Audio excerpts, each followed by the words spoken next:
Vou pedir um bom dia para ficar um povo animado. Bom dia, pessoal.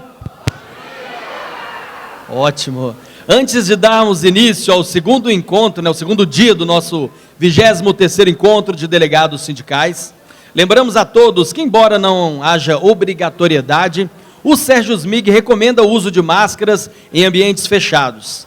Todos os participantes desse encontro, a fim de que possamos evitar a propagação e contágio da Covid-19. Então, é só um convite para quem puder fazer o uso, que faça. Recado importante, ainda nesta tarde teremos a apresentação das nossas lutas jurídicas, mas informo a vocês que hoje e amanhã, de 10 ao meio-dia, teremos a presença do nosso consultor previdenciário, Dr. Diego Leonel. Ele estará em plantão para as dúvidas previdenciárias. Então, é importante os agendamentos que devem ser feitos com a assessora Lorena do setor jurídico. Então, preste atenção. Para você que quer tirar uma dúvida pessoal, previdenciária, os agendamentos devem ser feitos com a assessora Lorena. Ressaltamos que esse é o momento para dúvidas pessoais, dúvidas específicas, já que o momento das lutas jurídicas será destinado para as questões gerais. Então, Dr. Diego Leonel estará de plantão para tirar as suas dúvidas, mas é importante que você faça o agendamento com a assessora Lorena. Lembrando também que está perdido aqui uma carteirinha funcional de Janete Aparecida Mafra. Atenção, Janete Aparecida Mafra, a sua carteirinha funcional está conosco aqui, tá? Mais uma vez, bom dia, senhoras e senhores. Convido o vice-presidente Rui Viana para presidir a mesa e dar início à programação dessa manhã de sexta-feira. E também os diretores Felipe Galego e Sheila Salomé. Para o painel 1, análise pós-eleitoral, perspectivas para a classe trabalhadora, em especial os servidores públicos, convido Antônio Augusto de Queiroz, conhecido como Toninho da DIAP, que é mestre em políticas públicas e governo, analista e consultor político há mais de 30 anos e autor de obras como Por Dentro do Governo, Como Funciona a Máquina Pública. Ressaltamos que irá compor a nossa mesa também a deputada estadual reeleita Beatriz Cerqueira, que está a caminho, ela que é parceira de muitas lutas em prol aos serviços e direitos dos servidores públicos. Com a palavra, Rui Viana. Muito bom dia a todos e todas. Eu lembro que, após a exposição do tema, nós passaremos à fase das perguntas, que poderão ser escritas ou verbais. Cada inscrito terá a intervenção de 3 minutos para a intervenção oral e deverá encaminhar o crachá à mesa, ou, se preferível, é possível a apresentação das perguntas por escrito. Lembrando aquela questão que o Eduardo colocou ontem de escrever lá o e-mail, comarca, que, dependendo do volume de perguntas, a gente encaminha depois. Como ele disse, nenhuma ficará sem resposta.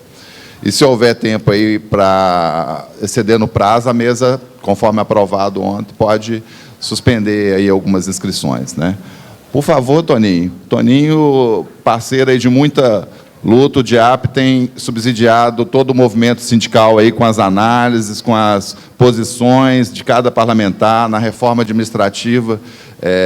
A gente fez várias campanhas aí de outdoor e campanhas para pressionar os deputados, bem ali subsidiado pela fonte correta, ali isenta do DIAP, e era comum o deputado falar, não, minha posição é essa, eu mudei e tudo. Eu falei, não, mas a referência para a gente ali é a análise do DIAP. Eles entravam em contato lá com o DIAP para atualizar a posição deles e tudo, e sempre presente. E as análises, a gente pega boletim do DIAP de outros tempos, aí de mais antigo, e vai ver lá, efetivamente, no futuro, o que aconteceu no presente, aliás, e ver que a grande parte das análises todas se confirmam, né, Toninho? É muito know-how, é acompanhamento permanente. Por favor, depois a Beatriz está a caminho, mas aí podemos começar, né? Obrigado aí pela presença.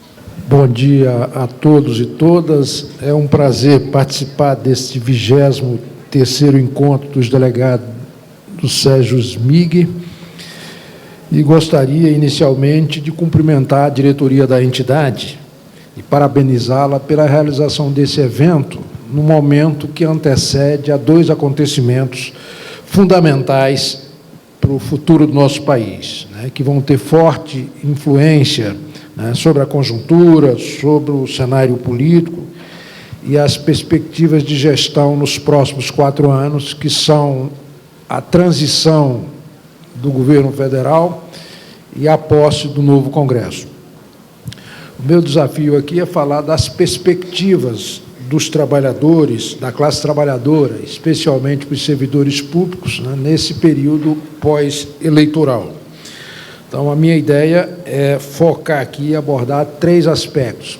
O primeiro é a importância da eleição, ou da alternância do poder nesta eleição, para os servidores públicos nos 3 níveis de governo e para os trabalhadores, falar da composição do novo Congresso e sua relação com o novo governo, e, por fim, as prioridades do governo federal e os desafios que ele tem pela frente. Então, são esses 3 tópicos que eu gostaria de abordar e trazer para vocês aqui uma reflexão. O primeiro ponto, que é a eleição do presidente Lula, ele tem um significado muito especial para os trabalhadores em geral e para os servidores públicos em particular. Para os trabalhadores, porque esse novo governo não fará nenhuma reforma que desmonte os direitos trabalhistas ou previdenciários dos trabalhadores do setor privado.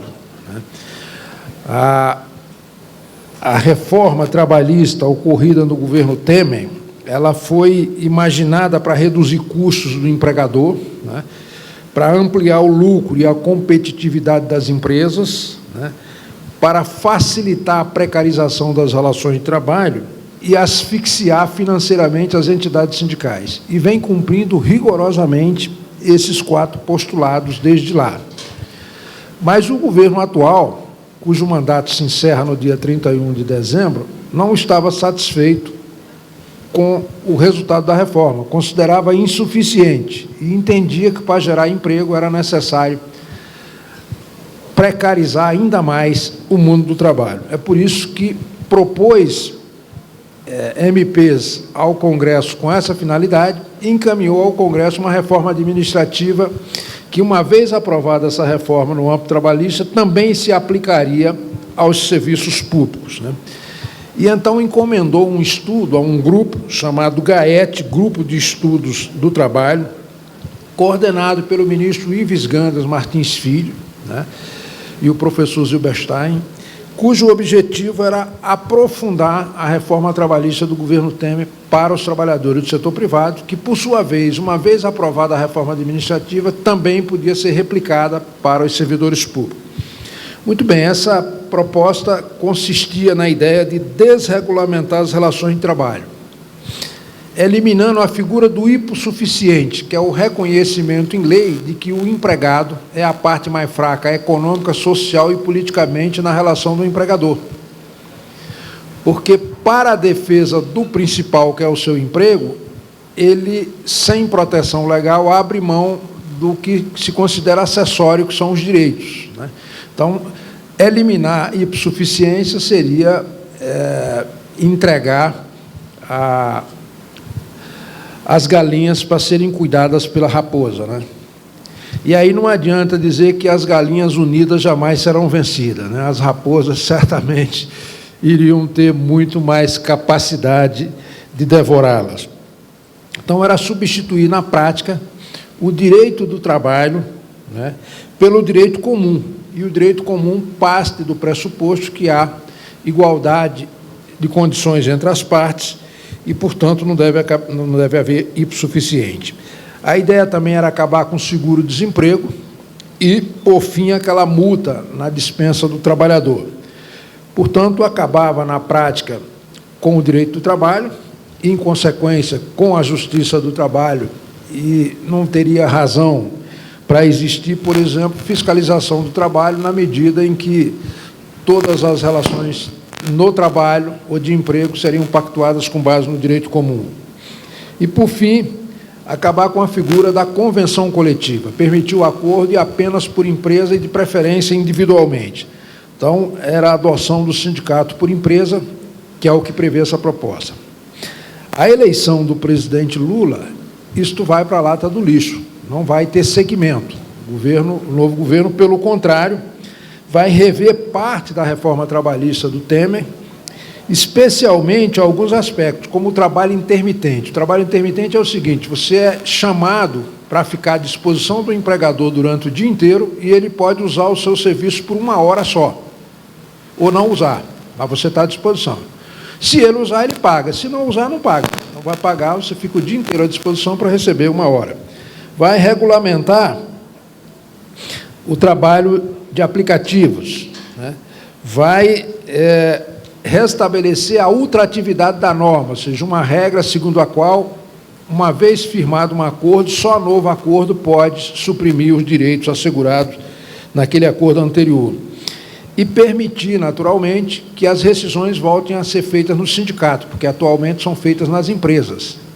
Feitas no sindicato, o trabalhador é informado dos direitos que tem e, portanto, pode pedir que sejam incluídos. Então, a regulamentação do trabalho por aplicativo com direitos mínimos deve vir nesse novo governo, até porque quem trabalha hoje por aplicativo, se adoecer, não tem seguro acidente, não tem auxílio-doença e não tem nenhum benefício previdenciário que possa dar sustentação na sua aposentadoria.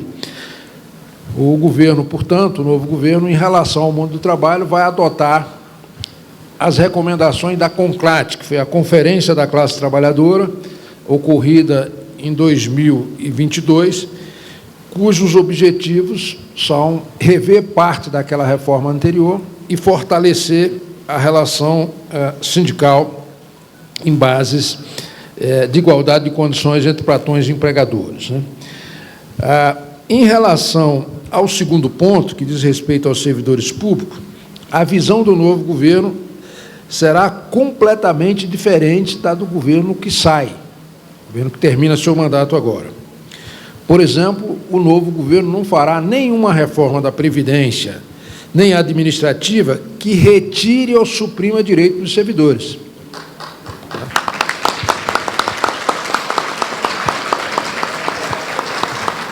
Pelo contrário, o programa de governo sinaliza na direção de que vai haver a reconstrução da máquina pública no plano federal, que inspira também os planos estadual e municipal, né? Promover concurso para repor quadros na administração pública e instituir, formalizar, fazer de forma legal a mesa permanente de negociação, aprovando, num primeiro momento, um decreto criando essa lei no plano federal, mas fazendo uma lei obrigando União, Estados e municípios a adotarem esse mesmo padrão, já que o Brasil é signatário da Convenção 151 da OIT. Um ex-senador aqui de Minas Gerais chegou a aprovar um projeto de lei regulamentando isso, mas o Temer vetou, foi o Anastasia que fez um projeto de lei estabelecendo a mesa permanente de negociação nos 3 níveis de governo, já regulamentando essa Convenção 151 da OIT. Quanto à Previdência, o novo governo, em lugar de propor, como iria propor o atual, se fosse reeleito, uma nova reforma com capitalização, o novo governo vai propor a revisão de alguns dos aspectos da reforma previdenciária ocorrida, particularmente no que diz respeito à aposentadoria por invalidez, que é um absurdo completo. Uma pessoa que é obrigada a se aposentar por invalidez com 2 anos de trabalho, ele vai receber 40 avos do que teria direito, quer dizer, é loucura completa. Além disso, o novo governo tem o compromisso de não implementar no plano federal, porque o que eu vou dizer está autorizado a ser implementado no plano federal, estadual e municipal, não implementar 2 recomendações da Emenda Constitucional 103. A primeira delas é que autoriza a União, Estados e Municípios a reduzirem do teto do INSS para 1 salário mínimo o limite de isenção de contribuição de aposentados e pensionistas para o regime próprio. Hoje, o servidor público da União e dos estados, de alguns estados, só contribui para o regime próprio após aposentado na parcela de sua remuneração superior ao teto do INSS, portanto, R$ 7.087. Essa emenda constitucional 103 da reforma da Previdência autorizou que os estados e municípios e a União, se o regime próprio for deficitário, eu não conheço nenhum superavitário, pode reduzir o limite de isenção de R$ 7.087 para um salário mínimo, portanto, R$ 1.214.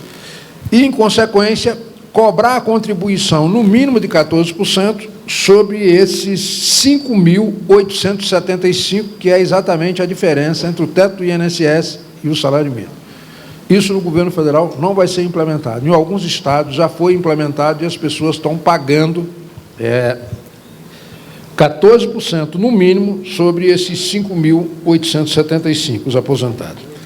A segunda medida que não vai implementar é a determinação segundo a qual, se esse abatimento, se essa redução do limite de isenção não for suficiente para equilibrar financeira e atuarialmente o regime próprio, e não será, aí seria adotada uma contribuição extraordinária, aí sim, essa cobrada de ativos, aposentados e pensionistas, de todo mundo. Também não será implementada. Então, em relação à reforma da Previdência, não há nada pensado em termos de prejuízo ao servidor, pelo contrário, o que tem pensado é de não implementar o que traz prejuízo e rever aqueles prejuízos da emenda anterior. Em relação à PEC 32, que é da reforma administrativa, o que se pode dizer com segurança é que não faz parte, ou o governo não tem nenhum interesse em votar essa matéria no Congresso Nacional. Ela está pronta para votar na Câmara dos Deputados, é uma reforma sobre a qual daqui a pouco vai falar o deputado Rogério Correia, né? O Rogério tem sido lá, em Brasília, uma surpresa muito positiva. Um parlamentar dos mais qualificados, faz parte da lista dos 100 mais influentes que o DIAP faz, e que se dedica com muita eficiência, com muita eficácia, com muita efetividade na defesa dos servidores públicos, né? É um dos líderes da Frente Parlamentar em Defesa dos Servidores Públicos. E aqui em Minas Gerais, pelo histórico que eu conheço, eu estou acompanhando há 35 anos, só ele e o saudoso Sérgio Miranda tiveram um desempenho tão efetivo e comprometido com os servidores públicos, né? Então, essa PEC, ela não faz parte das prioridades do governo. O presidente da Câmara quer votá-la, porque quer se credenciar perante o mercado para ser candidato à reeleição na presidência da Casa, mas a chance de que isso seja votado é muito baixa na atual legislatura, e se eventualmente ele forçar a barra e pautar, nós conseguiremos, no voto, pelo trabalho que foi feito, inclusive pelo sindicato aqui, retirar os dois principais pontos, que é a redução de jornada e redução do salário, e a hipótese de privatização ou de terceirização dos serviços públicos que está autorizado lá. Essa reforma, naturalmente, o deputado vai detalhar melhor, mas eu queria dizer apenas problema de origem dela. Ela parte de 3 pressupostos completamente equivocados. O primeiro pressuposto é de superioridade do setor privado em relação ao setor público na prestação de serviços.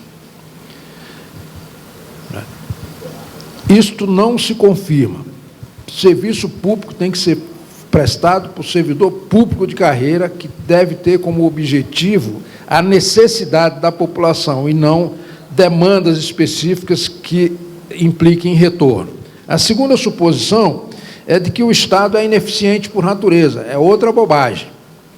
O Estado, com a escassez de recursos que dispõe e com as regras que tem que cumprir para realizar as suas tarefas, ele consegue ser muito mais efetivo do que a administração pública, que não tem nenhuma amarra e só faz aquilo que lhe dá retorno ou só investe nos setores que tem segurança que não vai ter prejuízo. E o terceiro pressuposto é o mais absurdo dele, de que o servidor ganha muito e trabalha pouco, né? Quer dizer, é um absurdo completo. Então, é uma proposta enviesada que não faz sentido. O objetivo dele não é melhorar a gestão do serviço público, é vigiar e punir servidores públicos, instituindo regras absurdas de quebra de paridade, entre outros pontos. Então, em relação a essa questão da reforma administrativa, se houver, será no sentido de tornar a administração pública mais efetiva, mas não o objetivo meramente fiscal de cortar direito dos servidores. Quanto à questão salarial dos servidores, a tendência no plano federal é de que haja reajuste já agora em 2023, e tudo indica que o parâmetro será o mesmo do projeto que foi encaminhado para o reajuste do judiciário no plano federal, aquele valor de 18% em 4 parcelas que vai até início de 2024. Então, do ponto de vista dos trabalhadores do setor privado e do setor público, a alternância de poder foi extremamente vantajosa desse ponto de vista, porque não apenas não há risco de qualquer retrocesso, quanto há perspectiva, dependendo de como se comporte o Congresso, de rever parte daquilo que foi feito de forma exagerada e perversa na atual gestão e na gestão anterior do Michel Temer. Bom, sobre o Congresso. O novo Congresso, a gente pode classificá-lo como liberal do ponto de vista econômico, fiscalista do ponto de vista de gestão, conservador em relação a valores de comportamento, além de refratário em relação a direitos humanos e meio ambiente. Vendo assim essa fotografia expressa de forma direta, como estou fazendo aqui, é assustador. Mas nós temos que considerar o seguinte: esse Congresso, com um presidente com o perfil do Bolsonaro e com um ministro com o perfil do Paulo Guedes, certamente seria devastador para os trabalhadores e servidores públicos. Mas o Congresso, o pêndulo do Congresso varia ou vai para uma direção ou outra de acordo com o presidente da República, de acordo com a pauta do Poder Executivo.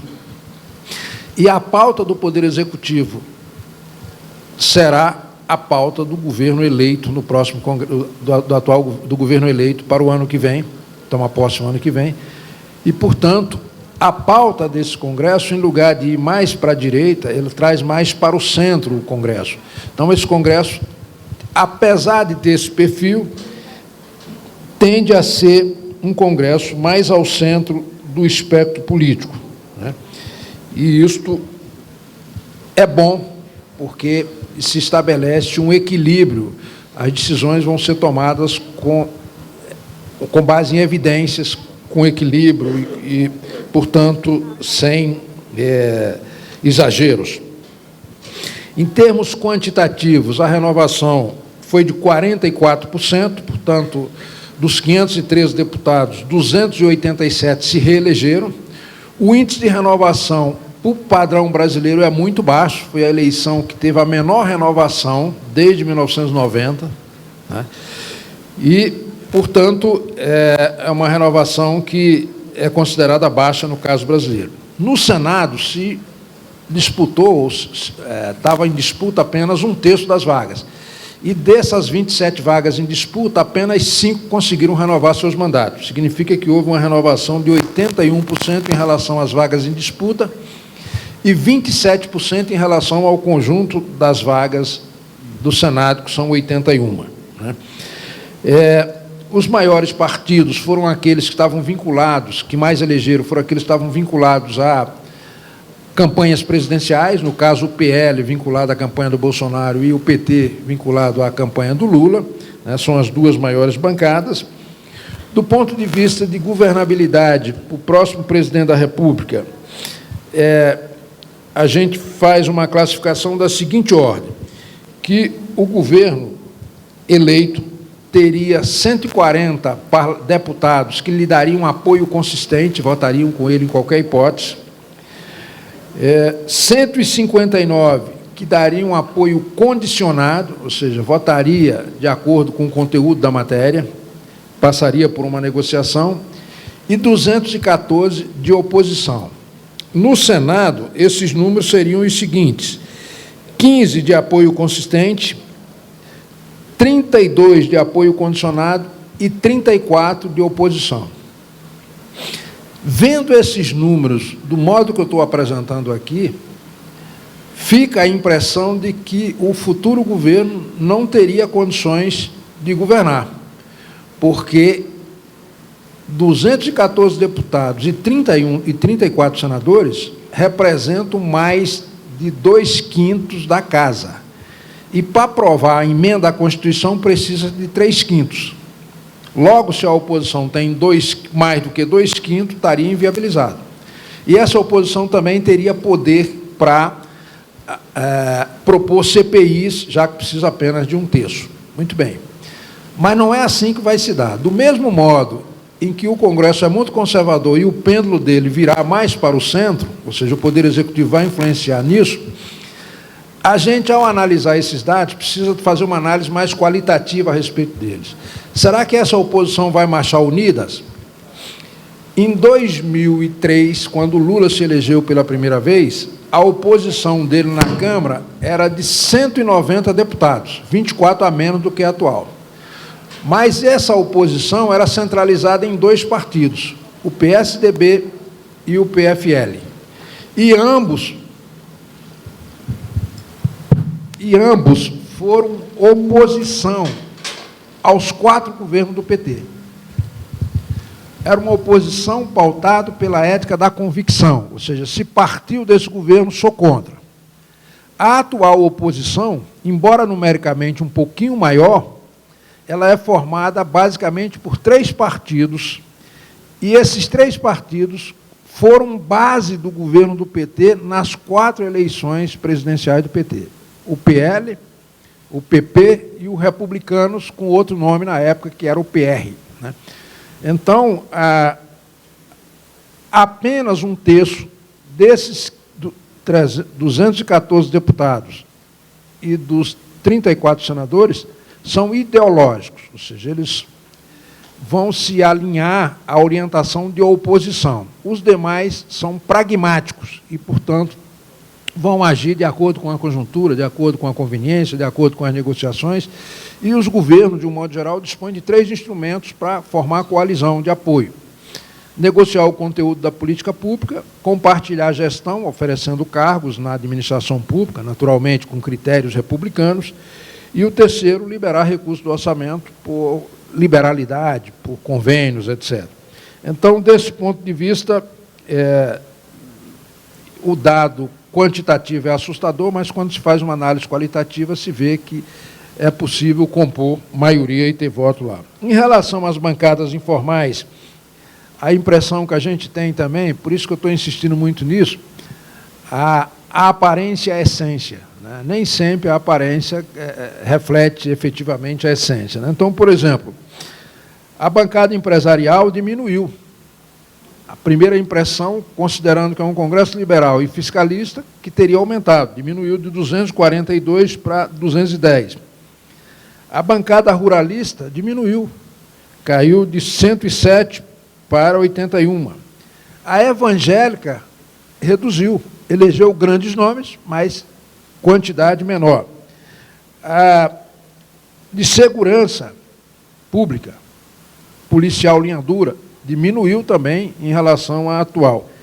E quais cresceram? A feminina, cresceu a sindical e cresceu a de parentes, porque todo mundo que desistiu de concorrer ou concorreu a outro cargo lançou algum parente para concorrer e boa parte deles teve êxito. Né? Então, é um Congresso, como eu disse, conservador, do ponto de vista dos valores, liberal do ponto de vista econômico, fiscalista, mas que vai o seu pêndulo balançar de acordo com a posição do governo. A posição do governo é mais à esquerda e, portanto, ele virá mais para o centro. E é o Congresso, a despeito disso, mais de maior diversidade. Tem índio, tem trans, aumentou o número de negros, de mulheres, etc. Então, é uma coisa curiosa esse aspecto. Então, do ponto de vista de correlação de forças, é isso. Quanto às prioridades do novo governo,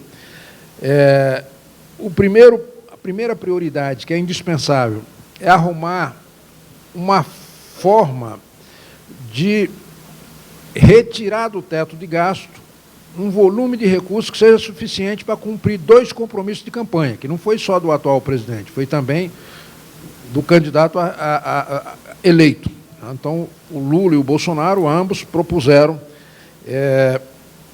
a continuidade do Auxílio Brasil em R$ 600, e não há dinheiro previsto no orçamento, nem na margem, do teto de gasto, terá que alterar a Constituição. Então, a PEC da transição é indispensável para garantir a continuidade do Auxílio Brasil em R$ 600 e para dar aumento real do salário mínimo, que foram 2 compromissos dos 2 candidatos. Então, essa PEC é indispensável. A outra prioridade, que é também indispensável, é a readequação do orçamento para as diretrizes do novo governo, né? Por exemplo, o novo governo quer garantir a continuidade da farmácia popular. Não tem dinheiro no orçamento para a farmácia popular. Quer garantir os programas de habitação popular. Não tem dinheiro para os programas de habitação popular. Quer fazer concurso público. Não tem dinheiro para fazer concurso público, né? Então, tem uma série de pontos que precisam ser trabalhados nessa perspectiva. Tem outras pendências que vão depender também do Congresso, por exemplo, a continuidade de obras paralisadas, né? A manutenção e funcionamento da máquina pública, o reajuste de servidores, a correção da tabela do imposto de renda, a correção da tabela do Simples e a continuidade ou não da isenção completa do PIS/COFINS para a gasolina. Isso é um problema. Foi feita uma lei que zerou. Não tem cobrança de PIS/COFINS sobre gasolina nem álcool. Isso vale até 31 de dezembro. A partir de 1º de janeiro, se não for renovada essa isenção, e ela representa 52 bilhões de reais, o litro de gasolina vai aumentar, se os postos não passarem a boiada, aumentarem além disso, só em decorrência disso, em 79 centavos. Então, é uma pancada. Isso vai ter um impacto na inflação muito grande. Uma bomba que ficou do governo anterior, difícil de desarmar, né? Então, esse é o cenário que está posto em relação aos temas centrais. Então, em conclusão, o que eu poderia dizer e afirmar é que, para os trabalhadores do setor privado e servidores, a alternância no poder foi positiva, ela estanca qualquer risco de aprovação de reformas com retrocessos na área social, né, e dá a perspectiva de rever reformas já feitas anteriormente. E o Congresso, mesmo com esse perfil que eu mencionei aqui, que seria um perfil muito contrário à defesa e à continuidade de direito de trabalhadores e de servidores, esse Congresso vai ter o pêndulo puxado mais para o centro e, portanto, vai ser neutralizado em relação a isso. E, por fim, dizer que, desse ponto de vista, o governo consegue reunir maioria no Congresso para aprovar a sua pauta, né? E, portanto, os assalariados, na minha avaliação, estarão em melhor condição do que estavam antes e com menos ameaça. Então, seria isso que eu queria trazer como reflexão para vocês, me colocando à disposição para a fase de perguntas, para poder aprofundar algum desses aspectos. Muito obrigado e até já.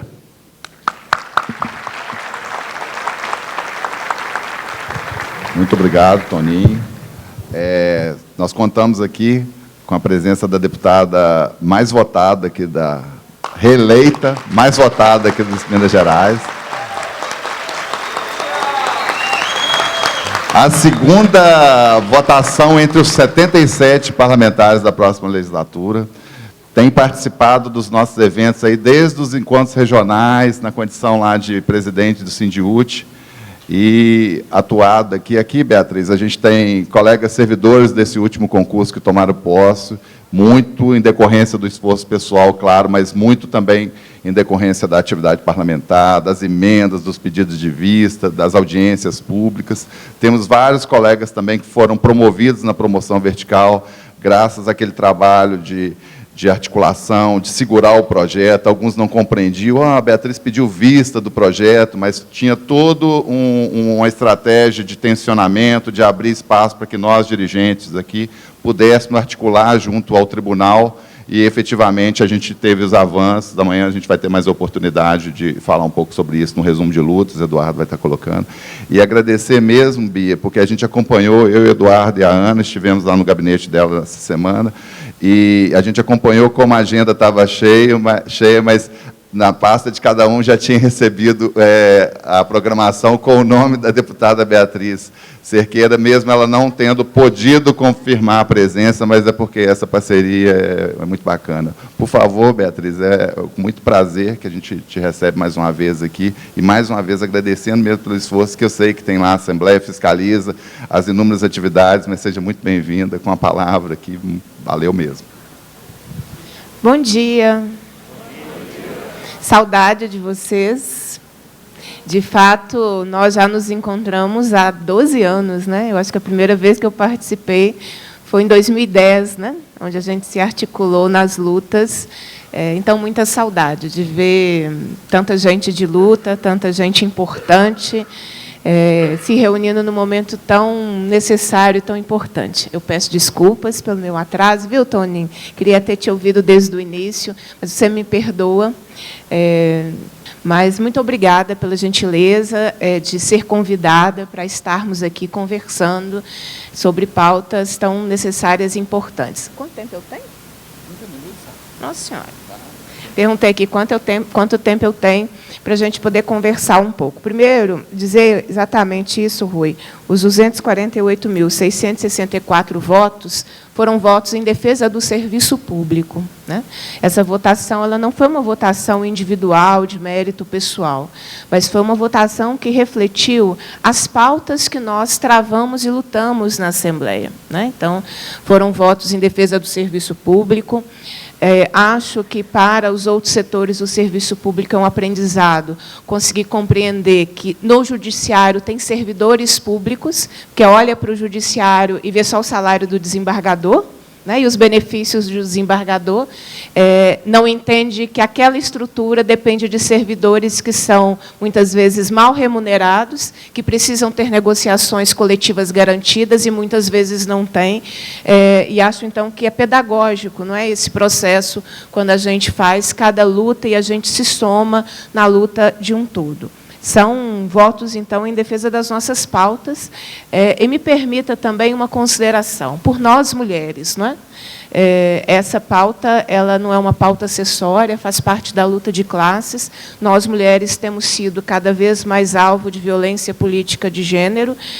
E, quando nós discutimos sobre isso, eles dizem que é a vitimização. Eu acho que a expectativa é que nós vivêssemos as violências caladas, né? Fôssemos assassinadas, vivêssemos as violências físicas caladas, porque quando a gente fala sobre as violências que nós sofremos, é uma espécie de vitimização. Mas vamos aos debates de hoje. A minha tarefa é sempre conversar sobre o Estado, né? Esse Estado maravilhoso que é Minas Gerais, a nossa conjuntura e os nossos desafios. Bom, diferente do Toninho, que vem aqui numa análise nacional, numa perspectiva que será infinitamente melhor em 2023, porque nós deixaremos de ter um governo que ataca serviço público, deixaremos de ter um governo que desconsidera a necessidade de políticas importantes como enfrentamento à pandemia. No nosso caso aqui do Estado, nós tivemos um governo reeleito, e é importante a sua caracterização, e é importante que a gente entenda o que nos espera no próximo período, porque conversar sobre a conjuntura estadual não é conversar sobre os problemas dos servidores públicos da administração direta. Mas, do que antes, o governo Zema se articula bem com os demais poderes e muito do que ele propõe, inclusive de retirada de direitos ou de reestruturação do Estado, não ataca só os servidores da administração direta. Ou melhor, também dizendo, se ele, bem-sucedido na retirada de direitos dos servidores da administração direta, isso espalha de modo que os demais poderes, de modo que todos nós, que somos servidores públicos, seremos, de alguma forma, impactados, até porque se sentirão referendados, os demais poderes, em fazer aquilo que o Executivo já fez, não é? Que é o maior volume de servidores, etc. Então, é importante mesmo nós fazermos essas caracterizações e essa luta. Bem, governo Zema reeleito, nós precisamos identificar que nós enfrentaremos no próximo período uma pauta gigantesca de privatização dos serviços públicos no Estado. E eu costumo dizer, gente, que todos nós podemos ser terceirizados e privatizados. Todos nós. Por isso, a pauta do concurso público é uma pauta estratégica. Nomeações de concurso público é uma pauta estratégica, não só para nós, nos servidores públicos, mas para a sociedade em geral. Porque, quando você fortalece o serviço público pelo concurso, você diminui a chance de você fazer políticas de privatização. Nós achamos que as nossas funções, por serem funções fins, né, de onde nós estamos, não podem ser mexidas. Nós aprendemos no último período que tudo pode ser mexido e todo direito pode ser retirado. Aliás, o que nós aprendemos a partir de 2016 com o Temer é que nem existe direito adquirido mais nesse país e nem existe segurança jurídica para os nossos direitos. Então, esses sinais de alerta precisam estar nos cenários das lutas que nós faremos aí para o próximo período. Então, a pauta de privatização, eu a destacaria primeiro, que será uma pauta estratégica, que o governo já se reorganiza para fazê-lo. Então, a privatização da CEMIG, a privatização da Copasa, a privatização de serviços essenciais, que só são essenciais para o governo na hora da disputa ideológica da pandemia, né? Com proposições de tornar a educação, por exemplo, como serviço essencial, mas que, na prática, agora, avança no Estado uma grande agenda de privatização.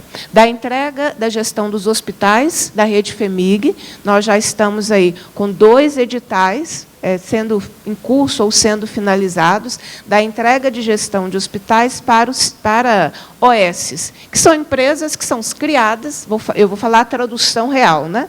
Não a tradução jurídica, são empresas criadas para fins de privatização, e são empresas amigas dos grupos econômicos, políticos, estratégicos do governo. Né? Cito, por exemplo, o caso, não sei se tem alguém que é de Juiz de Fora, com certeza tem, o caso lá do Hospital Regional, de lá, né? Em que o primeiro edital era tão direcionado que só uma empresa ganharia, e nós fomos descobrir que essa empresa é ligada a um ex-secretário do governo Zema. Era tão explícita a situação que o próprio Ministério Público sugeriu, né, recomendou o cancelamento do edital, e o primeiro edital, de fato, foi cancelado. Não é? Então, as privatizações elas vão se aliar a uma agenda estratégica do governo Zema e ao favorecimento e cumprimento de uma agenda econômica dos parceiros estratégicos do governo Zema. Eu poderia também dizer dos parques, que estão, nesse momento, com o edital aberto para a sua privatização. Poderia lembrar também da política de privatização das águas, do Circuito do Sul de Minas. Deve ter gente aqui de Caxambu, São Lourenço, Poços, daquela região toda ali. Tem também, não tem? Não. Tem sim, tem sim, tem sim. Eu conheço, o Sejusmig tem base no estado todo. Aquela região também está com edital que está...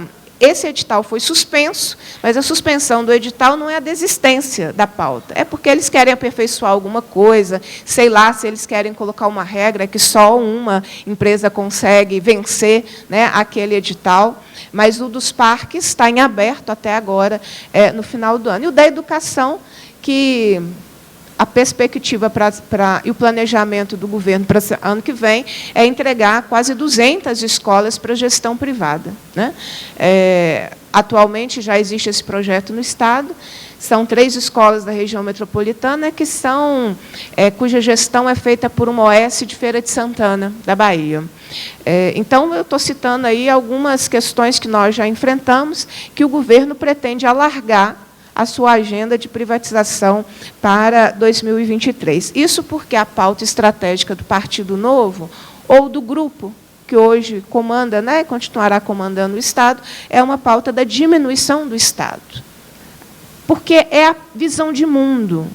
Então, é importante, às vezes, a gente acha que a gente vai convencer o governo a não, que é importante o serviço público. Não, nós não vamos convencer este governo de que nós, servidores públicos, somos importantes. Nós podemos pressioná-lo e, pela pressão e táticas adotadas, impedir que a pauta dele avance. Mas serão 4 anos dessa medida de força permanente. Né? Para o governo, só segurança pública. Setores da segurança pública não podem ser entregues à iniciativa privada. todo o restante, sim, pode ser objeto da entrega à iniciativa privada, porque, na visão do governo, vamos lembrar, o Estado tem que se retirar da vida das pessoas, né? O Estado, na verdade, atrapalha as pessoas elas conseguem estudar melhor, ter uma saúde melhor, ter, enfim, questões que o Estado hoje oferece, se o Estado sai da vida delas e ela, pelo mérito individual, consegue comprar cada uma do que hoje é a prestação de serviços e direitos garantidos na Constituição. É a continuidade da PEC 32, o ano que vem, aqui no Estado de Minas Gerais, que é a próxima mesa, né, que vocês farão. Então, a gente precisa vencê-la no plano nacional, mas vencê-la permanentemente aqui no plano estadual. Então, a diminuição do serviço público é a agenda para 2023, com uma nova reforma da Previdência. O governo do Estado já organiza a sua próxima... Da Previdência não, perdão, administrativa. Acho que virá da Previdência também, mas a administrativa, com certeza, o governo do Estado já organiza a sua reforma administrativa para apresentá-la no início do próximo ano. Uma reforma administrativa que não organiza o Estado, uma reforma administrativa que vem diminuir direitos, que vem, na lógica do governo, então, tudo que puder ser preparado para entregar à iniciativa privada, ele vai se organizar para tal, tirando as amarras que, porventura, tenha na legislação estadual. Porque nós estamos também enfrentando uma aliança estratégica 2026. Nós precisamos compreender isso, né? A exemplo da época do choque de gestão, guardadas as devidas peculiaridades, né, de cada grupo político, mas o que foi o período do choque de gestão e o período do PSDB à frente do Estado? Foi um período que Minas Gerais serviu a um projeto pessoal nacional do Aécio, né? Toda a pauta, toda a agenda no Estado, ele tinha esses objetivos, né? Era a projeção para que Minas, unida, disputasse a presidência do país. Nós estamos, de novo, no meio, né, no furacão dessa estratégia para 2026. Por isso, inclusive, a própria chapa do próximo governo é uma chapa pura, porque ele dá continuidade ao projeto dele dentro do mesmo grupo político estratégico e dá condições de projeção a 2026, né, porque o Zema é o bolsonarista que deu certo, né? É a negação à ciência que deu certo, não é? Então, foi testado nas urnas, deu certo, venceu em primeiro turno, né? E, portanto, aí se capacita para um segundo mandato e para a disputa eleitoral de 2026. Então, nós estaremos dentro dessa estratégia com um governo, no segundo mandato, melhor organizado entre os poderes, né? Melhor articulado com os demais poderes do que ele estava em 2019, 2020, lá para 2021, que ele consegue se reorganizar melhor. Isso não é bom para a gente, né? Porque essa união estratégica de forças políticas e de poderes nos traz algumas dificuldades para que a gente possa enfrentar essas pautas, mas nós as enfrentaremos. O governo Zema passou os últimos 4 anos sem pagar a dívida dele com a União, não é? E com receitas extras, não é? As receitas que vieram do enfrentamento à Covid, a receita extra negociada do acordo da Vale, né, do segundo crime da Vale, lá em Brumadinho, de 36 bilhões. 36 bilhões foi o valor final, né, a ser recebido, mas a negociação foi um pouco maior do que isso. O governo, então, passou 4 anos com receitas extras, né, e com parte dessas receitas sequer passando pelo cofre do Estado, porque parte da negociação dos 36 bilhões com a Vale não passa pelo Estado. Não passa, é a menor parte, 11 bi, que passam pelos cofres do Estado. O restante não passa pelos cofres do Estado, o que lhe dá a melhor gerenciamento de quando, como, em que condições a Vale vai pagando, vai operando, né, dentro aí de uma aliança estratégica que o governo Zema tem com o setor da mineração aqui no nosso Estado. Bem, a tendência é que o governo Zema tenha mais 4 anos com um novo acordo bilionário, em curso, que é a negociação do primeiro crime da Vale em Mariana.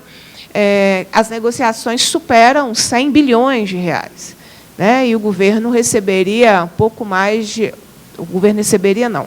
Os valores finais ficariam em pouco mais de 80 bilhões. Como o governo já aprendeu a lição de que negociar com o Poder Legislativo dá muito trabalho, eu creio que tudo que ele puder não passar pelos cofres do Estado, eu acho que ele vai repetir essa modelagem que ele testou no primeiro acordo. Em que isso impacta a vida da gente? Que é um governo que vai viver de muita receita extra, enquanto vai dizer à população que está quebrado e que precisa de regimes, né? Precisa de recuperação, precisa de lei, mais do que de responsabilidade fiscal. Ou seja, 4 anos em que ele vai repetir o discurso de um Estado quebrado e que precisa diminuir. Como é que a gente diminui? Retira direito, não faz concurso, não nomeia, reforma administrativa, uma nova reforma da Previdência. Nós não ficamos livres dessa pauta, porque o defensor da regime de recuperação fiscal, que é o atual governo federal, né, gente? A lei complementar é do atual governo federal de regime de recuperação fiscal. Esse governo perdeu, mas isso não nos livrou de toda a discussão que nós enfrentaremos de Estado quebrado. E o Estado está quebrado para a administração direta, está quebrado para todo mundo. Então, isso nos impacta, ou fortalece, né, os demais poderes a negar direitos e a ter mais dificuldades no avanço de pautas, né, que sejam de atendimento às nossas questões. Bem, então, eu tenho 4 perguntas para a gente finalizar, e para deixar aí, porque, com certeza, vocês terão um plano... Eu sempre falo plano de lutas, eu não sei como é que vocês chamam. Balanço das lutas jurídicas ao final. Vocês têm um momento que vocês vão decidir o que fazer, né? Nos congressos da CUT, chama plano de lutas. Mas é isso que a gente precisa se perguntar, então, né? O que fazer? Então, acho, primeira, quais serão as nossas pautas para o próximo período? Nós vamos estar com pautas reativas, ou nós vamos construir pautas que disputem a nossa vida de forma propositiva. O que eu quero dizer com isso? Quero dizer que a gente precisa formular o que fazer. E vocês sabem que eu sempre dou palpite, né? Além da minha... Sou convidada para falar sobre conjuntura, eu sempre acabo dando palpites, porque a minha origem é sindical, né? Então, eu acho que uma tática fundamental do movimento sindical é, além de reagir às pautas que já fazem parte da nossa vida, salário, carreira, o que nós queremos? Nós precisamos colocar mais na mesa. Porque, se a gente não coloca mais na mesa, nós só vamos ficar negociando com o nosso básico e a gente sempre recua em alguma coisa. Porque negociar é isso. Negociar, você não leva tudo que você quer, né? Você tem que ter pontos de convergência. Nós temos que colocar mais coisa na mesa. Nós temos que colocar mais coisa dentro da sala para que a gente dispute mais e consiga, talvez, né, construir mais de médio prazo. Mas eu acho que essa é uma pergunta fundamental, eu acho que para todo o movimento sindical de serviço público no Estado, para o próximo período. Onde nós vamos disputar essas pautas? Acho que é a segunda pergunta, né? E aí eu falo um pouco da Assembleia Legislativa, que é o lugar que eu estou, né? Esse último período foi um período em que o movimento sindical, notadamente da administração direta, não teve negociação com o governo do Estado. Não tem mesa, eles não cumprem palavra que eles acordam, que eles assinam. Então, o Poder Legislativo, a Assembleia Legislativa, ela é um plano bem importantíssimo, que precisa ser considerado cada vez mais pelo movimento sindical, notadamente aquele ligado ao serviço público. Porque a Assembleia ela tem uma diversidade de 77 parlamentares que vêm de diferentes votações, regiões, partidos, pautas. É um lugar extremamente possível de ser pressionado, né? As pautas de vocês, se não todas, a maioria foi vitoriosa, né, no diálogo da Assembleia. É uma caixa de ressonância das nossas vidas. Por que eu sou conhecida como uma deputada que faz mais audiência pública na Assembleia? Porque eu gosto? Sim, eu também gosto. Mas a audiência é o lugar que a gente leva a nossa pauta. Os nossos problemas, que se nós não levarmos, nós somos sempre taxados como privilegiados. Só de já termos um emprego, né, já somos taxados, um salário ao final do mês, há setores que continuarão desqualificando o servidor público e nos taxando de privilegiados. Né? Então, a minha segunda pergunta é exatamente, onde nós vamos disputar as nossas pautas? Eu destacaria a necessidade de termos táticas para disputá-la na Assembleia e na sociedade, porque a sociedade será um lugar fundamental da disputa de opinião, da importância e valorização do serviço público para o próximo período. Ter derrotado um governo federal que atacava o serviço público foi fundamental, mas nós precisamos disputar. Porque, se nós não disputarmos a nossa agenda de fortalecimento do serviço público, o neoliberalismo está aí para disputar a diminuição do Estado. Essa pauta não foi superada, né? A eleição não supera todas as pautas que estão presentes na disputa da sociedade. E eu faria, então, a terceira pergunta. Quem são os nossos aliados? Nós não podemos lutar sozinhos. Né? E aí os nossos aliados táticos e os nossos aliados estratégicos.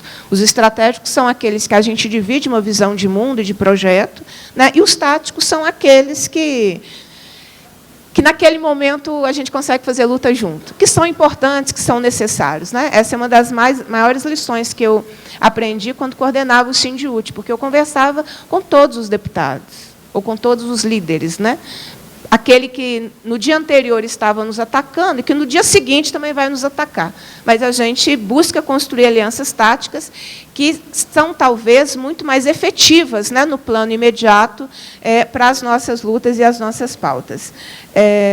E aí, os nossos aliados vai também nos dizer que, às vezes, a gente precisa fazer as lutas que não são as nossas, mas que vai nos fortalecer na hora da nossa luta. Esse também é um aprendizado que eu levo aí desde que nós nos conhecemos em 2010. Né? Quando a gente faz, fortalece e participa da luta do outro, eu sei que esse não é um debate fácil internamente nas categorias, né? Mas nenhuma categoria sozinha ganha. E, do outro lado, a tática de derrotar cada categoria sozinha sempre está em curso. Porque, quando você derrota uma categoria pedagógica para toda a classe trabalhadora, você derrota uma, você tem mais dificuldade de que a próxima consiga ter força necessária para fazer os enfrentamentos necessários. Né? E acho que as pautas de vocês lidam com um grande patrão, né? Vamos dizer assim, para eu ficar num termo cordial da palavra. Né? Então, como é que a gente, então, organiza aliados de modo que fortalece uma luta geral, de modo que a gente não permita que essas pautas privatizantes que eu acabei de dizer, com as quais eu caracterizei o atual governo e próximo governo do Estado, persistam, né, na Assembleia Legislativa, que é o nosso lugar de decisão, de retirada de direitos ou da manutenção aí dos nossos direitos. E como nós nos inserimos nas lutas nacionais. Né?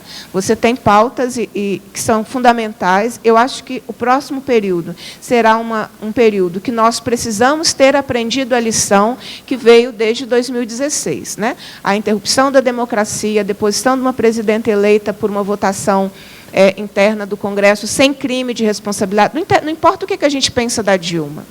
E também não importa o que a gente pensa do PT. O debate não é esse. O debate é sobre Estado democrático de direito. O debate é sobre cultura democrática. O debate é que a gente decide o nosso país nas urnas. Né? Então, é sobre isso o que nós precisamos cuidar no próximo período. Né? Acho que o próximo período será muito, nacionalmente, um governo de transição, para tentarmos novamente uma cultura democrática no país. Isso nos atinge diretamente, porque toda vez que há interrupções, ou há ameaças, ou o Executivo vive sob a chantagem de uma nova interrupção, nós é que pagamos a conta. Permanentemente somos nós, classe trabalhadora, que pagamos a conta. Então, uma última pergunta que eu deixaria para todos nós é como é que nós vamos nos inserir nessa agenda de lutas nacional. Nós não podemos achar que só negociação no Congresso Nacional vai resolver nossos problemas. Nós não podemos deixar que só a negociação no Congresso Nacional é suficiente, porque pode ser que, muitas vezes, o governo próximo governo, agora que eu estou falando, não pressionado pelas pautas necessárias, conceda as pautas que não nos interessam. O governo também é um lugar que você precisa pressionar pelas suas pautas. Então, como é que nós, enquanto classe trabalhadora, vamos pressionar pelas nossas pautas nacionais? Porque muita coisa é definida nacionalmente. Eu fico com essas 4 perguntas, dizendo que eu me encaixo, inclusive, na terceira pergunta, vocês me coloquem na listinha como aliada estratégica de vocês, né? Eu sou 101%, Sérgio Mig. Esse primeiro mandato eu aprendi muito com vocês, né? Antes a gente fazia a luta junto, mas eu tive que aprender sobre a estrutura do judiciário, né? Como é que é a dinâmica política das relações, né, do judiciário com a Assembleia, porque as relações são políticas, né? O judiciário é um lugar muito mais político do que eles dizem que são, né? Então, a gente vai aprendendo, né, esses lugares, e o que eu acho necessário é que a gente, aprendendo, se mantenha fiel com quem nós nos comprometemos. E é por isso que eu sou uma aliada estratégica das lutas de vocês, compartilhando com a direção exatamente as táticas, os momentos, né, para que nós possamos obter sucessos no plano imediato e em projetos de médio prazo que nós precisamos disputar no âmbito da política aqui do Estado de Minas Gerais. Um forte abraço e estou aqui à disposição de vocês. Muito obrigado, Bri. Na verdade, o aprendizado maior é nosso aqui com você, mas o plano de carreira nosso é extremamente complexo. Beatriz dominou de uma forma muito rápida, a ponto de fazer sustentação oral lá, sem nenhuma falha, muito técnico, muitas questões específicas, e de jeito nenhum, e conseguiu, efetivamente, um ótimo resultado para a gente. Nós já temos um bloco de perguntas aqui, Bia, por verbal e por escrito. Pediu o companheiro Felipe, aqui da nossa direção, para organizar aqui um pouquinho, lembrando que no pronunciamento aqui do microfone será de 3 minutos, aí fica à vontade, Felipe, para separar aqui qual que é do Toninho, da Bia, fazer esse bloco conforme aprovado, por favor. Bom dia, colegas, servidores do Poder Judiciário, Toninho, Bia, companheira Sheila, companheiro Rui. Antes da gente passar para as inscrições aqui, eu queria pedir autorização aqui do presidente da mesa, a gente quebrar um pouquinho o protocolo aqui, primeiro para desejar bom congresso a todos, agradecer a presença. Infelizmente, em razão de outros compromissos profissionais, eu não pude estar presente ontem aqui na nossa abertura, então queria deixar aqui essa mensagem de boas-vindas. A gente sabe o esforço que muitos colegas fazem aí para comparecer a esse evento, né? Viagem 10, 8, teve colegas que viajaram até 12 horas em razão de problemas na estrada, então é sempre bom revê-los, né? Eu, particularmente para mim, é um orgulho, estou até bem emocionado aqui nessa mesa, de ver esse auditório lindo, cheio, né, muito bonito.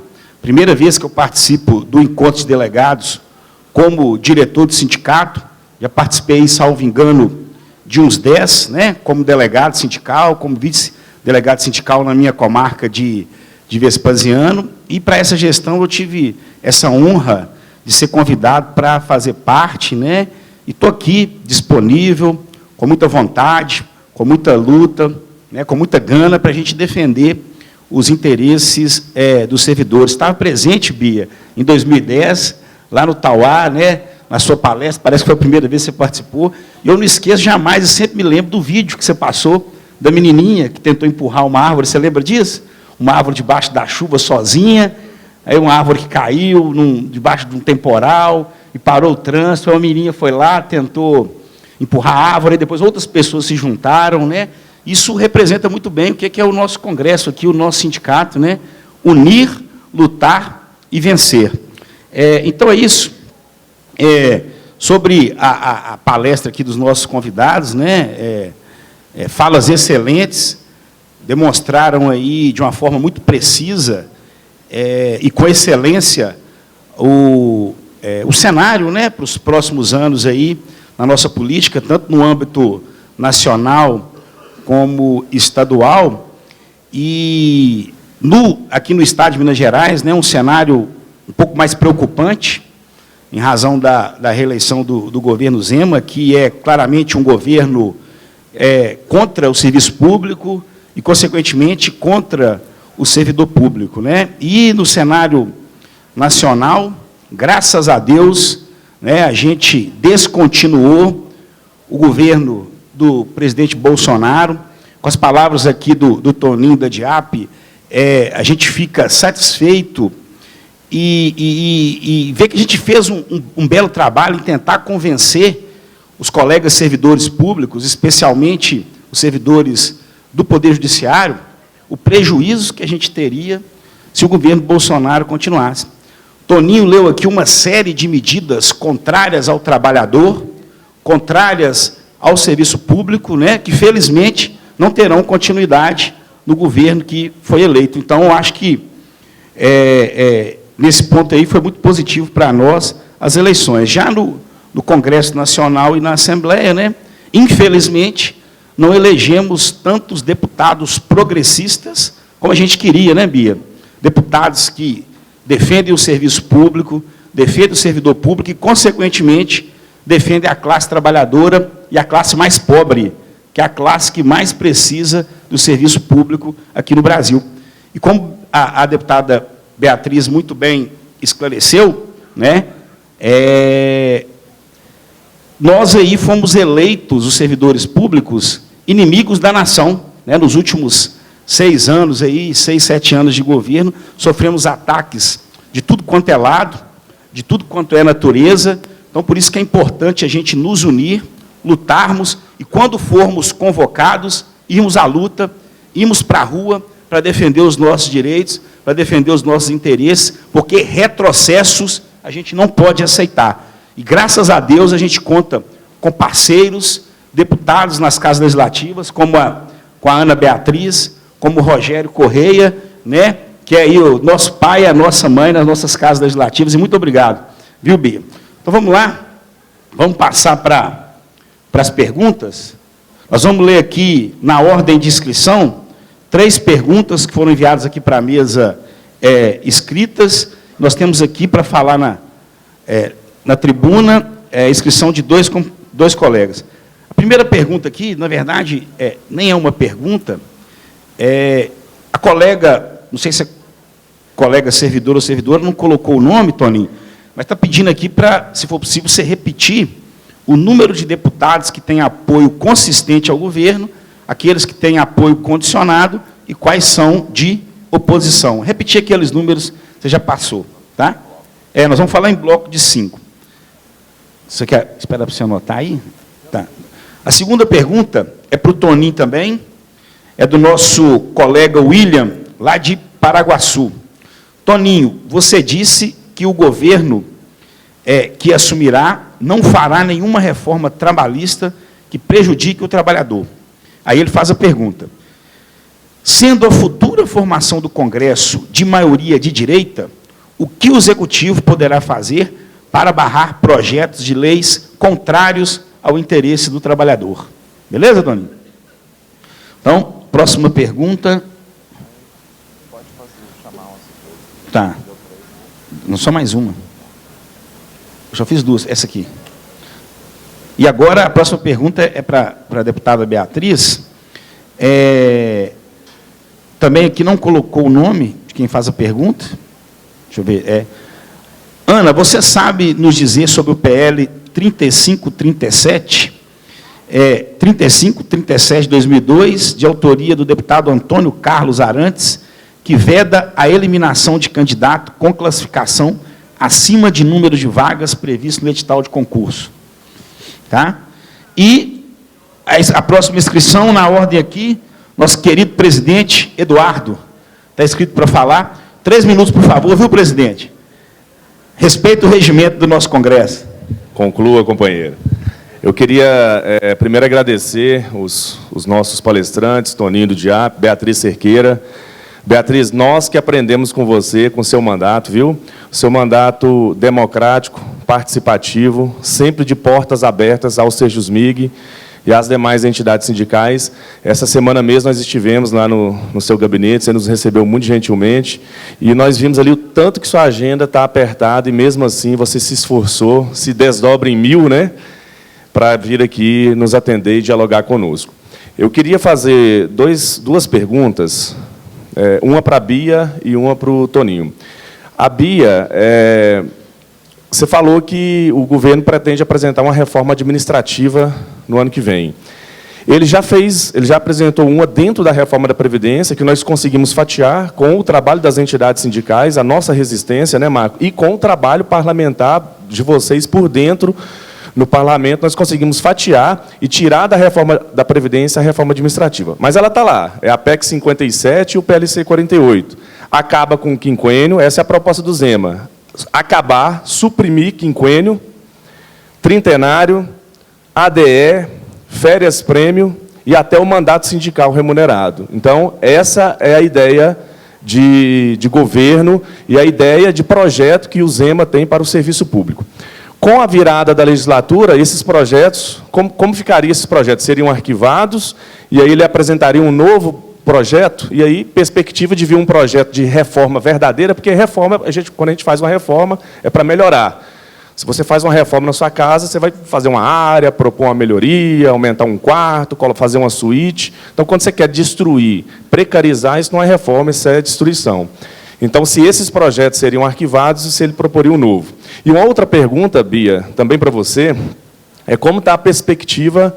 Hoje, a gente sabe que a pauta do plenário está travada pelo pedido de urgência no regime de recuperação fiscal, a gente sabe que tem algumas negociações acontecendo, e chegou o nosso projeto lá, o PL 4037, da nossa database 2022, né, mesmo diante de tantos ataques, nós, com a negociação lá com o tribunal, a mesa permanente de negociações, conseguimos enviar o nosso projeto da recomposição, que é de maio de 2022, qual que é a perspectiva de retirada do regime de urgência e se tem espaço lá para a gente poder aprovar nosso projeto. E para o Toninho, eu queria perguntar o seguinte. Toninho traz uma notícia muito boa para a gente, né, que a PEC 32, o Rogério Corrêa vai vir aqui, a gente vai falar sobre isso, que nós estamos a meio passo de enterrar de vez a PEC 32, graças a muita luta e unidade da classe trabalhadora e resistência. E, diante dessa informação que o governo não vai aprovar esse tipo de projeto, eu queria ir além. Teremos espaço para as pautas positivas dos trabalhadores? Nós temos aqui, nós do Judiciário, por exemplo, a pauta que tem uma PEC lá, democratização do Poder Judiciário, para que nós, servidores, possamos participar das eleições das direções dos tribunais. Democratização do CNJ, é uma outra PEC que está no Congresso, para que a gente tenha cadeira lá no CNJ, né, que ele não seja só um órgão que tenha a participação da classe trabalhadora, para ser mais elegante, vamos dizer assim. Tem a questão dos servidores federais, que estão sem nenhum tipo de reajuste há mais de 5 anos, esse governo que está aí, que está acabando, é o único governo que deu 0% de reajuste para os servidores federais, e a gente precisa discutir isso também, né, porque somos todos uma classe trabalhadora.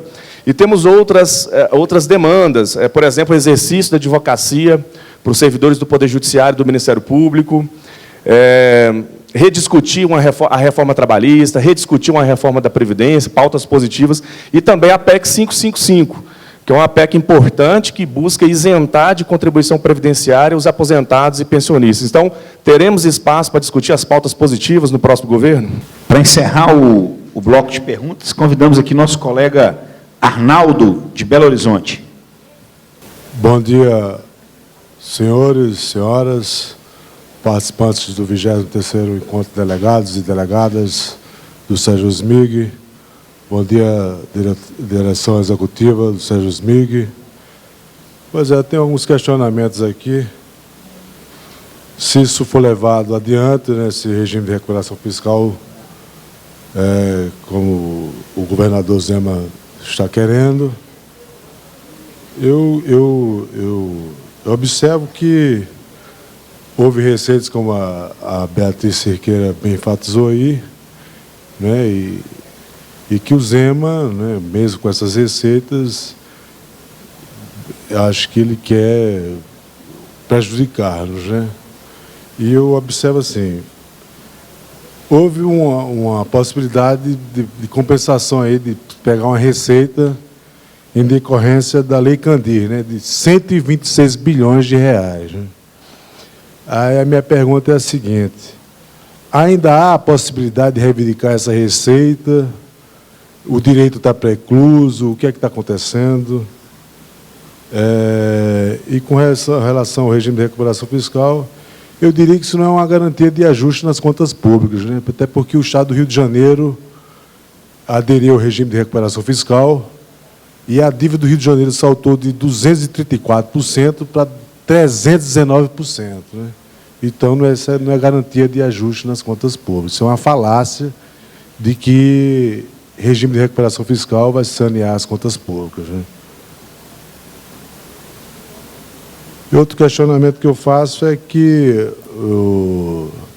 ele está querendo levar adiante o RRF, o regime de recuperação fiscal, com base numa liminar concedida pelo STF. Né? E a minha pergunta é até que ponto isso se sustenta juridicamente, onde essa matéria não tem apoio na Casa Legislativa Mineira. Né? Eu quero saber até que ponto isso pode ser levado adiante. Né? Obrigado, Arnaldo. Quanto ao regime de recuperação fiscal, vai ser o tema da próxima mesa. Sua pergunta já está posta. Quanto à Lei Candir, sim, aí a mesa tem condição de responder. Aí, Toninho, se puder. Bom, alguém pediu aí para eu informar de novo os apoios, oposição e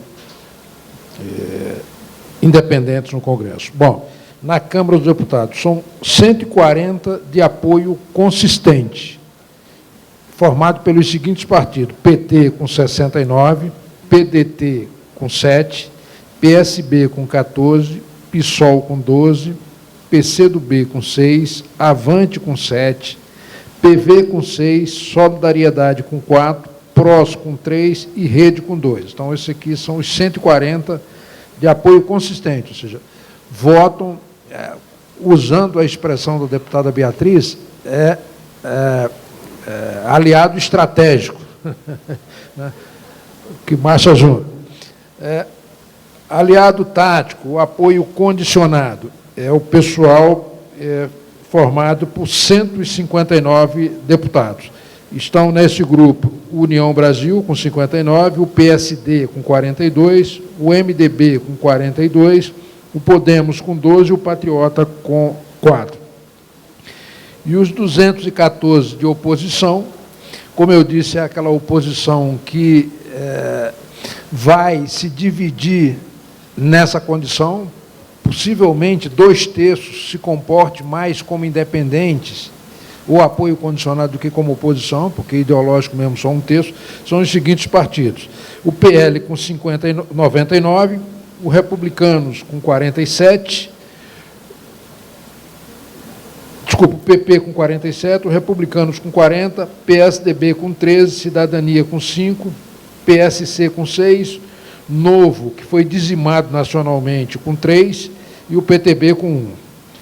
No Senado, apoio consistente, 15 parlamentares, 15 senadores, sendo 9 do PT, 3 do PDT, 1 do PSB, 1 da Rede e outro do PROS.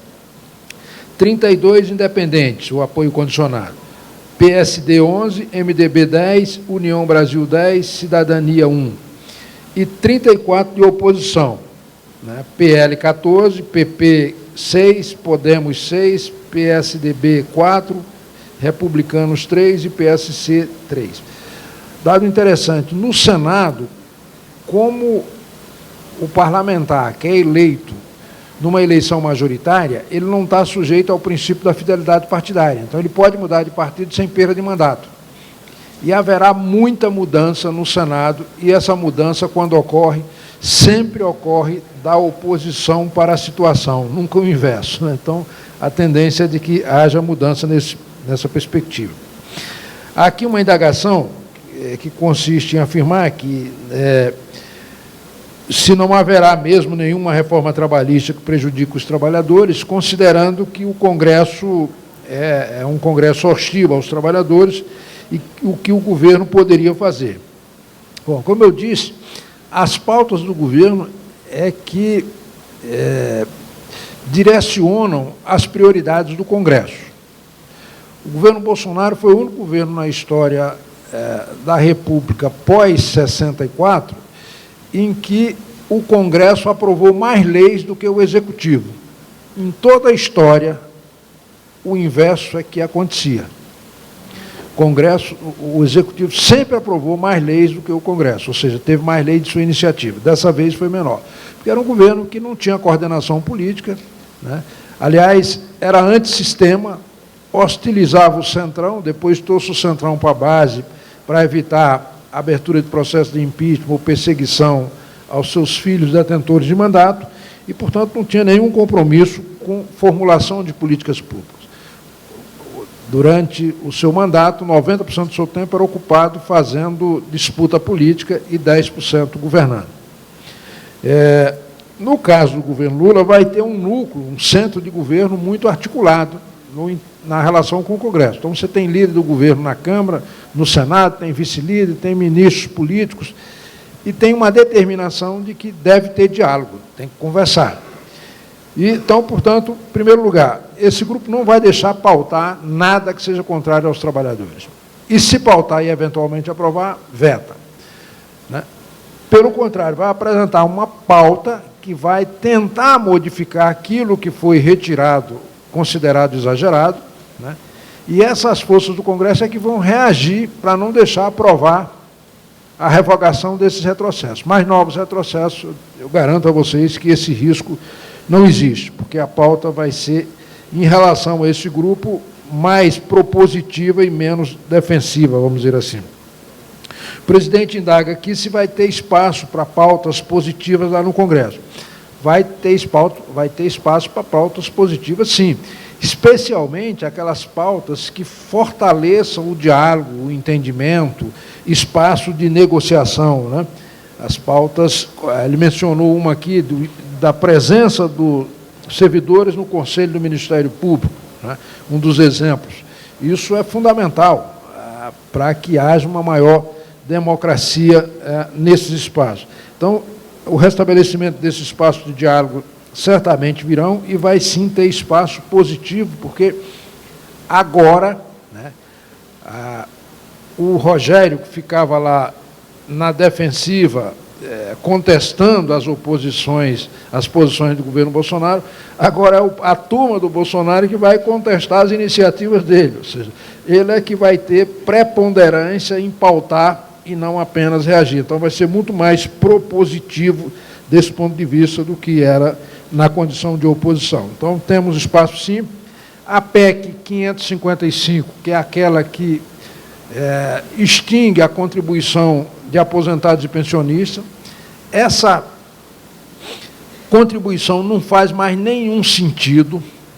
O Supremo, quando decidiu que os servidores iam contribuir para o regime próprio, é porque havia a figura da paridade e da integralidade. Ela já deixou de existir para todos os servidores que foram contratados a partir de 2004. Então, só existe em relação a quem estava antes. E os governos não têm cumprido a paridade e a integralidade, então não tem sentido a contribuição.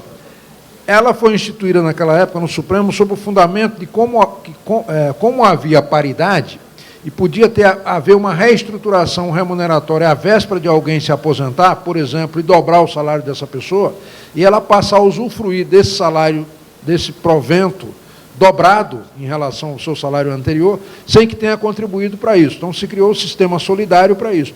Mas essas pessoas já contribuíram, desde que foi instituída essa contribuição, num montante suficiente para cobrir essa eventual diferença que tivesse, e também para aqueles que foram transformados de seletista em estatutário, à véspera de se aposentar em 1988, na Constituição de 88, e que, portanto, supostamente não teriam contribuído sobre a totalidade, né?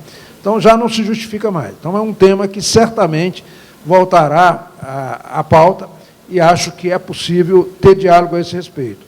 Aliás, eu acompanhei esse assunto e, na época, recomendei o seguinte: pessoal, vamos apoiar o substitutivo do Luiz Alberto, que era do PT da Bahia, e esse substitutivo implementava a extinção da contribuição gradual, o governo do PT, na época, estava de acordo, até os 70 anos. Aí o Arnaldo Faria de Sá propôs extinguir aos 60.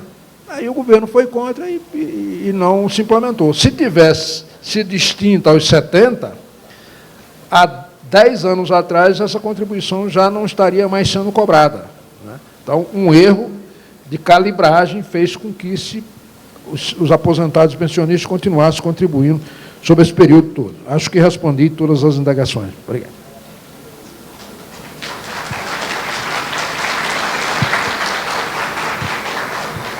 Bem, vamos lá. O PL 3537, ele já passou na Comissão de Constituição e Justiça, na Administração Pública, está pronto para votação em plenário em primeiro turno. Então, agora, então, é o esforço para que ele seja pautado em plenário. Nessa legislatura, o plenário, a pauta do plenário foi sendo construída entre a mesa, né, da Assembleia e os blocos parlamentares, né, que hoje somos 3 blocos e uma bancada. Então, está nesse ponto, não é? Os projetos de lei do Executivo são arquivados, à exceção de orçamento, contas do governador, mas eu faria uma observação. O arquivamento, e por isso a pergunta foi muito importante, porque os projetos, o projeto de lei complementar e a PEC expressam o que o governo quer. Esse é o alerta que eu acho importante. Nós não convencemos o Zema de que nós somos importantes. Não houve um processo de convencimento. O governo Zema não desistiu dessa pauta, ele não desistiu dessa agenda. Então, ele pode apresentar tudo de novo, né? O início de uma legislatura sempre vem com aquele discurso que quem está assumindo quer arrumar a casa, de acordo com a sua visão. As reformas administrativas, elas são trabalhadas assim. E reformas administrativas no legislativo, vou falar no âmbito estadual, pelo menos, elas não são rechaçadas, né? Uma reforma administrativa apresentada pelo governo Zema no próximo período será votada na Assembleia, né? O que nós temos que fazer é desidratá-la, como foi feito na primeira reforma administrativa, em 2019, onde nós, inclusive, incluímos pauta que nos interessava. Eu cito, por exemplo, que nós colocamos a autonomia do IPSENG, foi uma emenda de minha autoria, que nós conseguimos aprovar na reforma em 2019. Né? Quer dizer, a reforma não é só o que o governo quer. Nós, por exemplo, pautamos o fim dos jetons, né, que é aquele upgrade que o secretário tem por participar, uma complementação, né, de remuneração, vamos dizer assim, para ficar em palavras educadas, que o secretário tem por participar de determinados conselhos, né, Conselho da CEMIG, Copasa, etc. Nós apresentamos, se eu não me engano, chegamos a aprovar, né, o fim do jeton. Eu tenho um projeto de lei sobre isso na casa também, mas aí o governo, se eu não me engano, se a memória não me falha, o governo vetou, e aí a gente não teve derrubada do veto. Mas, então, acho que, dentro daquilo que eu disse na minha primeira intervenção, quais são as nossas pautas, esse é um ponto de atenção, então. Quando a legislatura começar, nós precisamos saber a reforma que o governo quer fazer e qual é, o que é que nós queremos. Porque é assim que você, inclusive, equilibra a disputa no parlamento. A pauta do governo é esse. Qual é a nossa pauta? É essa. Vamos pôr tudo na mesa. Porque, inclusive, ao fazer isso, ao termos a nossa própria agenda e não só reagirmos à agenda do outro, nós disputamos e diminuímos condições da pauta do outro ser aprovada e a gente só ficar na reação a ela. Né? Então, é isso. Então, é importante lembrar que o governo Zema quer, sim, uma reforma administrativa e sindical. Ele não foi convencido de que essas pautas não são importantes. Bem, pauta no Congresso, olha eu usurpando minha competência. A pauta na Assembleia, de fato, está travada, porque esse processo foi fundamental para todos nós. Porque toda vez que o governo quiser uma pauta que não é combinada com a Assembleia, ele taca um regime de urgência. Antes do Zema, em geral, os regimes de urgência, que é quando você tramita mais rápido, é quando você tem prazos, né? Que, inclusive, vão travar a pauta, acontecem. Em geral, quando um governo pede regime de urgência, esse regime de urgência está combinado com a Assembleia. Não é comum fazer o que o Zema fez. O regime de urgência é uma prerrogativa do Executivo, sim, mas culturalmente, democraticamente, é combinado com a Assembleia, de modo que você não empurra uma agenda para o Poder Legislativo, mas você combina uma tramitação mais célere quando você coloca o regime de urgência. Dessa vez, isso não aconteceu. Então, a posição da Assembleia em não aceitar a imposição do Zema em colocar regime de urgência foi essencial para nós, para o futuro. Não é só para o regime de recuperação fiscal, mas para todas as pautas que o Zema quiser colocar, ele tem que compreender que não é só tacar lá um pedido de regime de urgência, que as coisas não podem funcionar dessa forma. O que está em curso de diálogos, né, gente? Eu sou muito mineira, então eu aguardo para ver a efetivação. Mas o que está em curso é, sim, um diálogo para que o governo retire o regime de urgência e aí a Assembleia possa, no plenário, votar uma pauta mínima, que isso também está em construção. Também eu já aprendi nesses 4 anos que a Assembleia não vai deixar nenhum dos poderes para trás. Na hora que a pauta for destravada, as datas bases serão, sim, tratadas, né? O que não se faz, eu aproveito, porque foi um diálogo que a gente sempre tem com a direção do Serjusmig, o que não se faz é andar com o projeto quando a pauta ainda está travada. Porque na Assembleia, quando se decide, tem a vontade de fazer, todas as comissões funcionam muito rápido. Vocês vão observar agora. Quando a pauta destravar, as comissões de mérito, elas são marcadas várias, num curto espaço de tempo, cumprindo sempre o mínimo, né, de prazo regimental, e os projetos ficam prontos muito rápido. Né? Então, e esse é sempre um diálogo que a gente tem, né? Quando o projeto de vocês vai para a Assembleia e ele não começa a tramitar em comissão, e com a pauta travada. Né? Mas, quando a pauta for destravada, vai ter uma força-tarefa, porque isso é o comum na Assembleia, para todos os projetos que precisam estar prontos para plenário, estejam rapidamente e sejam votados todos juntos, né? E não um projeto em detrimento de outro. Mas orar e vigiar, eu sempre sou dessa opinião também, eu estou lá vigiando, então vocês orem, mas eu estou lá vigiando pela pauta, né, de vocês permanentemente, mas eu sou sempre dessa opinião, orar e vigiar também, né, porque eu estou compartilhando que quando a gente sabe a dinâmica do Legislativo, a gente faz as nossas táticas, né, porque a ausência de... Essa semana eu participei de uma experiência... estranha, né? Várias experiências. Mas aí tinha os colegas parlamentares que jogavam para a galera, e eu fui explicar. Evidente que eu fui explicar para pessoas que não escutam, né? Mas eu expliquei a si mesmo. Eu fui explicar o rito para elas, porque fica parecendo que tudo que está acontecendo é normal, ou não pode, ou pode. Então, acho que a gente tem que ter sempre as informações da Assembleia e da dinâmica. Então, pauta travada, nós estamos nesse ponto. A Lei Candir, gente... Eu acho que uma das piores características do Zema, do governo Zema, é essa ausência de soberania e de cuidar dos interesses dos mineiros. Isso é péssimo para nós. Esse debate não é partidário, né?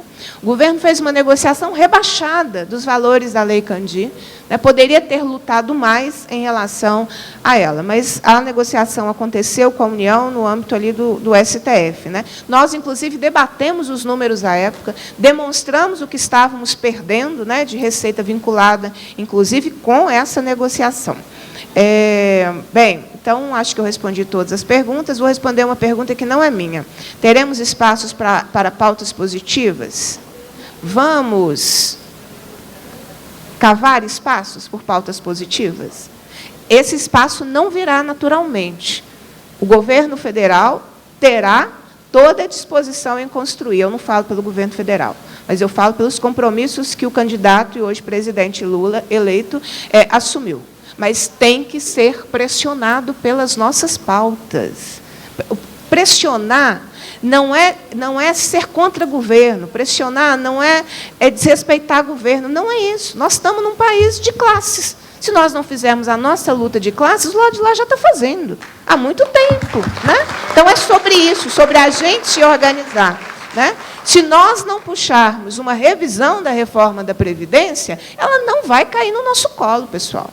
Porque aqueles que lucram com as reformas que foram feitas estão com seus eleitos lá no Congresso. Tem grupos empresariais que aprenderam há muito tempo que mais importante do que um presidente é ter maioria no Congresso. E trabalham isso há décadas. Você tem bancadas do agronegócio, por exemplo, e outras que têm a sua própria dinâmica, porque tem uma grande participação no Congresso Nacional. Então, vamos, quem sabe, criar um movimento nacional que discuta que revisão da reforma da Previdência nós queremos, entrega para a equipe de transição, entrega para a liderança e já começamos a negociar as nossas pautas. É um pouco isso do que eu estava querendo dizer, não só reagirmos ou também não só apoiarmos as pautas que nos interessaram, mas construir as nossas pautas para disputá-la em todos os espaços. Desculpa, eu respondi uma pergunta que não era minha.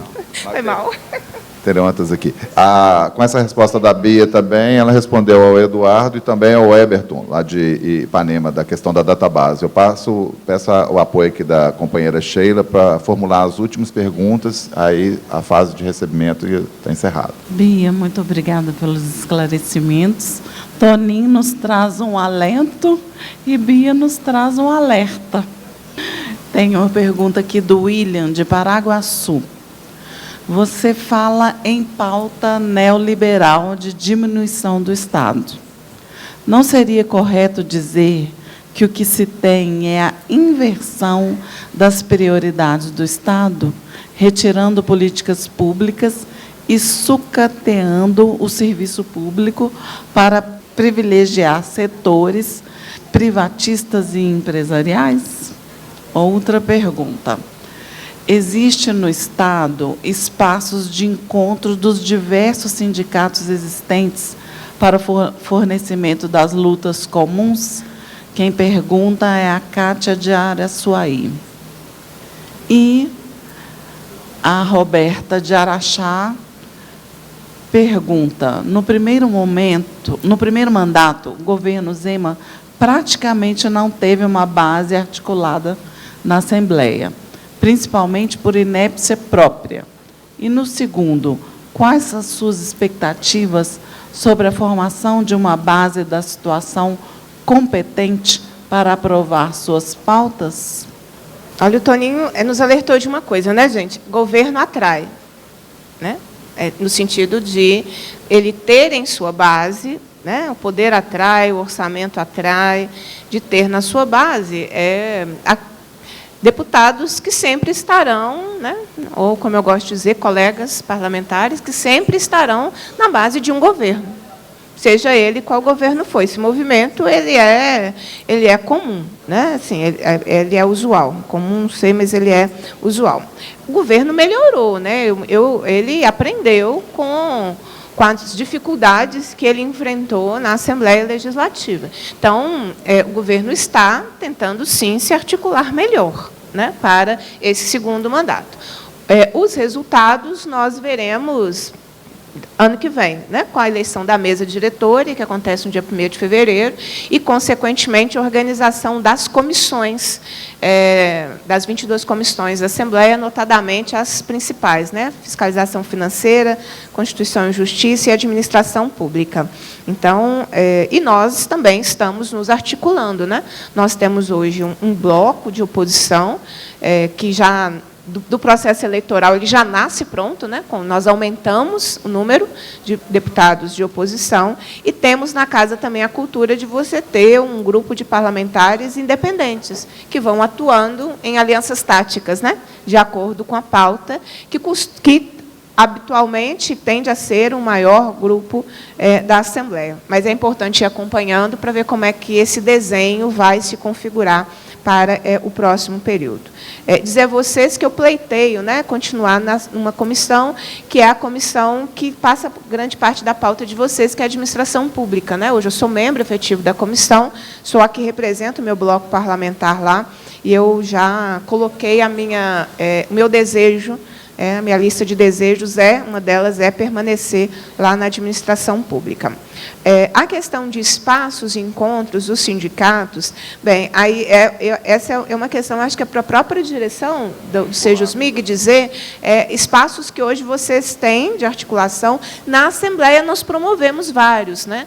Via audiências públicas, via reuniões públicas, em que nós fomos organizando nessas lutas, né, de acordo com cada uma delas. A reforma da Previdência foi um exemplo disso, né, que nós nos organizamos. E acho que, então, é fundamental nós nos reorganizarmos, mas acho que, para além de uma organização articulada ou chamada por uma parlamentar, é preciso que o movimento sindical tenha um fórum permanente, um fórum que tenha aí uma regra, um regramento de organização da sua pauta mínima. Hoje não tem com regularidade, né? Está cada um por si, Deus com todos, né? Imagino que Deus está com todos nós. Mas eu acho que faz falta você ter uma agenda que seja permanente e não esporádica, de acordo com a pauta, corremos e vamos reunir. Né? Eu acho que precisaria, até porque ajuda a pensar ações que não sejam só reativas, né? Tem muitas proposições. Olha, vocês me perguntaram sobre um projeto de lei que interessa a vocês, que é o 3537. Como é que a gente tensiona, como é que a gente pede para que esse projeto chegue na votação? Né? O meu PLC 53 sobre férias-prêmio. O deputado sozinho, no meu caso, principalmente, a gente não consegue levar todas as nossas pautas. Eu falo principalmente porque todas as pautas de servidores públicos têm uma resistência da base do governo. Né? O governo batalha muito para retirar meus projetos dessa natureza, né, não só meus, da pauta de plenário. Né? Então, quem está pressionando para esse projeto ir para a pauta do plenário? Quem está pedindo para esse projeto sair da CCJ? Quem está pedindo para sair da administração pública? Entendem? Esse trabalho é preciso ser feito, né? Para além de nós. A questão do William, sim, eu concordo. Agora, no caso de Minas Gerais, eu vou dizer para você que aqui é um não-Estado. O governo Zema é um defensor do não-Estado. Não é nem do Estado do Estado diminuir, é do Estado sair da vida das pessoas. E pelo mérito, e pelo mercado, e pelas empresas, a vida se organiza, né? O mercado organiza a vida das pessoas. Né? Eu vou citar um exemplo para vocês, que ele é pedagógico. No início desse ano, no final do ano passado, já não me recordo, nós recebemos à Assembleia um caderninho azul. Eu lamento ser azul, porque eu sou cruzeirense, mas foi azul. Ah, pois é, né, gente? Ninguém é perfeito, né? Mas, enfim, eu recebi um caderninho azul, eu e todos os parlamentares. Agenda Legislativa Estratégica da FIENG, 2022. Aí, outro dia, estava vendo nas redes, não sei de quem que eu sigo, ou que me contaram, não tem importância, a reunião da FIENG com vários dos meus colegas parlamentares. Eu fiquei muito triste, porque eu não fui convidada, né? Mas eles se organizam. Por que a FIENG está fazendo reunião com o deputado? Porque a FIENG tem a sua pauta na Assembleia. Além do caderninho azul, ela quer estreitar relações políticas, ela quer conversar com os deputados. Eu fiquei magoadíssima, né, que eu não fui convidada. Mas ela quer conversar com os deputados, para que, quando as pautas de interesse dela estiverem na casa, que ela consiga ter êxito no convencimento. Nós fazemos o quê? Qual é a cor do nosso caderninho? Vocês não fazem preto e branco, não, porque não é certo isso. Qual é o nosso caderninho? Qual é a nossa agenda estratégica? Nós temos que ter. Nós temos que disputar. Não é? Então, eu deixo como para casa. Que reunião? Faz um café da manhã, a gente chama os deputados. Eu já fui chamada para um café da manhã, a direção do Cruzeiro, olha que fofo. Me chamou para um café da manhã, um almoço, seja lá o que for, que eu não fui, mas me chamaram. Nesse me chamaram. Mas eu quero dizer que vocês não têm que me convidar para um café da manhã, não, porque eu sou o 101% Sejusmig, né? Mas precisamos convidar os colegas parlamentares. Né? É importante conversar. Quando definir presidência das comissões que nos afetam, temos que conversar, Temos que convidar o deputado para um café, temos que estabelecer relações políticas. Eu só não estou dizendo que vocês vão fazer as mesmas relações da FIENG, porque eu estaria ofendendo vocês, né, se eu dissesse isso. Mas as relações políticas, demonstrando, existimos, nossa pauta é essa, nosso interesse é esse. Quando você vota contra, tem gente vendo que você está sendo contra essa pauta, e essa gente são algumas milhares de pessoas. Precisamos fazer essa disputa, né? Porque eles já estão disputando com o poder econômico, com o poder político, com uma articulação de forças que é próprio do sistema capitalista, porque nós não somos do lado de lá, nós somos classe trabalhadora. Então, eu acho que vale a pena a gente pensar sobre isso. No mais, acho que respondi todo mundo. Desculpa que eu sou sempre indisciplinada com o tempo. Um prazer estar com vocês. Desejo... Eu não vou desejar felicidades de reta final, porque vocês ainda terão uma atividade em dezembro, do qual eu pretendo participar. Não é? Então, em dezembro, eu desejo a vocês momentos de paz, né? Momentos de esperança, de renovação de forças, para que nós tenhamos aí um 2023 melhor, porque é o que nós merecemos. A gente está aqui no mundo para ser feliz, não é para esse sofrimento, não. Então, contem com o nosso trabalho, contem com o nosso mandato, com toda a força do nosso mandato na defesa dos interesses da classe trabalhadora. O Toninho trouxe aqui dois extremos também, além dessa questão positiva de Congresso e o cenário um pouco mais difícil que a Bia trouxe aqui da Assembleia. Ele trouxe dois extremos também de personalidades. O deputado Sérgio Miranda, lá nos anos 90, já tinha essa preocupação extremamente atual da responsabilidade social. E quando você falou do Ives Gandra Filho, muitos colegas vão lembrar, quando ele integrou o Conselho Nacional de Justiça, ele queria implementar a jornada de 8 horas, aí quando dito para ele, olha, mas o CNJ não está interferindo na autonomia financeira dos estados, ele falou, não, eu estou falando de majoração de carga horária, eu não estou falando de contraprestação financeira, a resolução, salvo engano, 88, que nós combatemos. Então, lá atrás, quando ocupou esse espaço.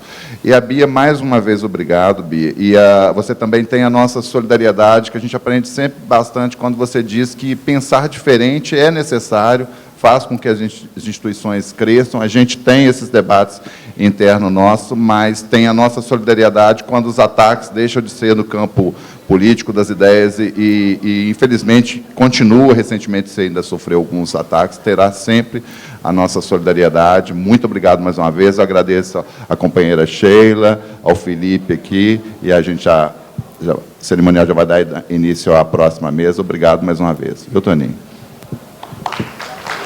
Só um detalhe, tem que atualizar a camisa que eu presenteei a Bia aqui com essa camisa do evento, 100% Sejusmig, o mandato, o gabinete, ela própria é 100%, mas agora ela já disse que é 101%, então a gente atualiza depois. Valeu, Bia. E eu queria pedir um favor para vocês.